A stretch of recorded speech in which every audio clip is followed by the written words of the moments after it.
है गाइस। आज हम एक नया टॉपिक पर डिस्कस करेंगे, that is one nation one language. In last video we will discuss on the topic that is reservation on private sector, and one more topic we discuss that farm loan waiving. Okay, so we discuss that advantage and disadvantage of farm loan waiving and the reservation in the private sector.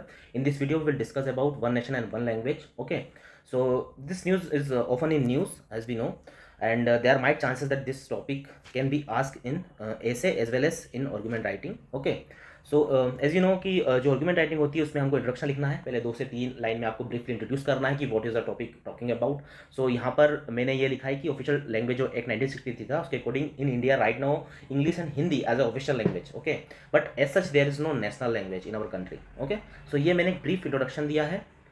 इसके बाद हमें इसमें favour में लिखना है yes, जैसे मैंने लिखा कि yes there should be an one nation one language. यहाँ पे ONOL लिखा है मैंने। अगर आप इस तरह से शॉर्ट फॉर्म यूज़ करते हो तो यू शुड डिक्लेयर अर्लियर। ठीक है, आपको ये पहले दिखाना होगा। ठीक है, जैसे मैंने यहाँ पर हेडिंग के टाइम पे दिखा दिया, उसके बाद ही you should use such kind of short forms. Okay, so first पहला आप अगर वो देखें आर्गूमेंट्स में कि कैसे हम फेवर कर रहे हैं कि होना चाहिए, तो हम सबसे पहले ये लिख सकते हैं कि सबसे ज़्यादा वाइडली स्पोकन लैंग्वेज है। More than 52 crore people in India are speaking Hindi.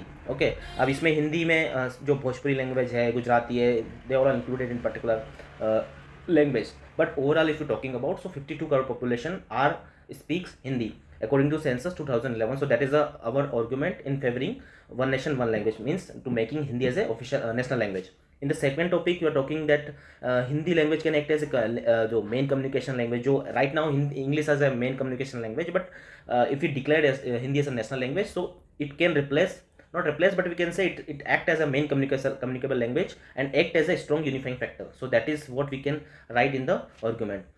Third statement हम लिख सकते हैं कि Hindi can represent India at international platform. As you know that most of the countries like Japan, China and different countries have their own national language. Okay, and they represent it in international platform. तो similarly Hindi can act as a represent us in the international platform. Right now we देखा हुआ कि हिंदी का sorry English का use होता है mostly. सो अगर हिंदी को ऐसे ही प्रमोट किया जाता है, so it can help us to improve the the international platform, the status of India.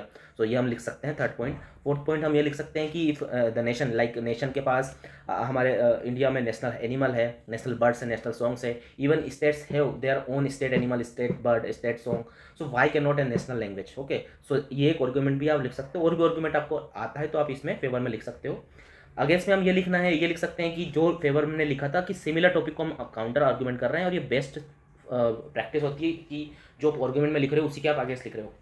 जैसे कि इसमें लिखा था कि 52 crore people speaks Hindi, but in counter argument we are saying that only 8 out of 29 states have declare Hindi as a official language. Okay, so ये काफ़ी कम margin है, लाइक 29 स्टेट से 8 स्टेट्स ही हैं जहाँ पे हिंदी को ऑफिशियल लैंग्वेज बोला गया है। तो ये एक पहला आर्गूमेंट हम लिख सकते हैं। दूसरा हम ये लिख सकते हैं कि majority of the South Indian population do not able to speak, read and write Hindi. Obviously in the South Indians the other language, the Dravidian languages are privileges, so वहाँ पर हिंदी का एज सच यूज़ नहीं होता है। ठीक है, और third point हम ये लिख सकते हैं कि in the past many South Indian states like Tamil Nadu, Karnataka had anti Hindi agitation and shows a language as a very emotional issue. So emotional issues तो है ही ऑब्वियसली लैंग्वेज। सो ये एक जो एजिटेशन हुए थे, तो वो एक दर्शाता है कि साउथ के स्टेट्स में काफ़ी ज़्यादा इश्यूज़ है एज सच लैंग्वेज को लेकर। फोर्थ आर्गूमेंट ये भी लिख सकते हैं कि अगर आपने इम्पोज करते हैं तो एक हेट्रेड क्रिएट हो सकता है उसके अकॉर्डिंग। सो ये आप कुछ पॉइंट्स लिख सकते हैं। लास्ट में आप 2-3 लाइन का कंक्लूजन लिख दीजिए। सो इस तरह से ही आपको आर्गूमेंट राइटिंग लिखनी है। ठीक है, इंट्रोडक्शन लिखना है, फिर आपको एक हेडिंग देनी है फेवर में, उसके बाद 4 से 5 पॉइंट, आप ज़्यादा से ज़्यादा 2 पॉइंट लिखना है एक पर्टिकुलर पॉइंट्स में, ज़्यादा इसमें नहीं खींचना है आपको, सिर्फ 2 पॉइंट लिखना है। और similarly you to write in against and same आपको 3 से 4 पॉइंट इसमें लिखना है और एंड करना है। ठीक है, सो इसमें कोई डाउट हो तो आप कमेंट सेक्शन में पूछ सकते हैं। Thank you.